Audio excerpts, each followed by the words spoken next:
How to reverb out audio inside Premiere Pro.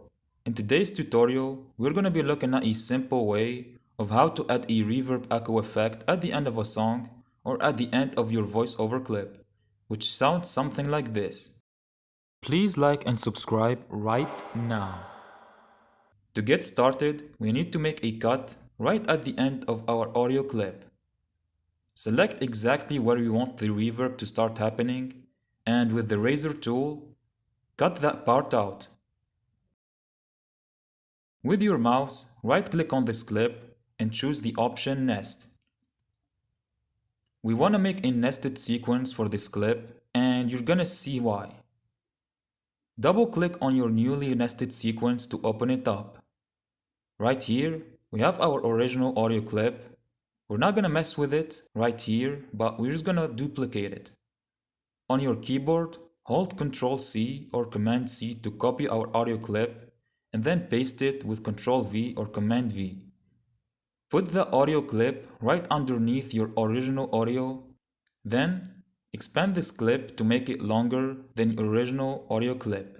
You can do it this way, or you can simply drag your original audio clip from your project menu and then shorten it a little bit. Now, we want to mute this audio clip. To do this, simply click on this icon right here that says M, or go to the Effect Controls and drag the volume all the way to the left. Right, after you're done with this, go back to your original composition and drag the nested sequence to make it last longer on our timeline. Then go to the Effects panel. Right here, type in Reverb. You can choose any of these options right here. You can try them out for yourself to see which one is better, but in my opinion, I like the Studio Reverb effect. Drag this effect onto your nested sequence and then go to the Effect Controls. Here, you can select either a pre-made setup by clicking this button here. For example, this one. Let's listen to it.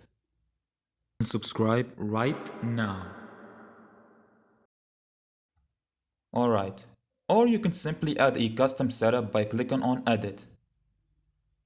To add a nice reverb, just make sure to have the decay value dragged all the way up. Now let's take a listen. And subscribe right now.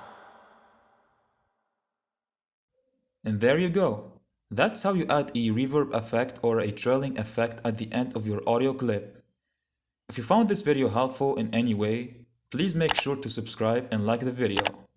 Also, if you want to learn more stuff and become a professional editor, feel free to check out this next tutorial.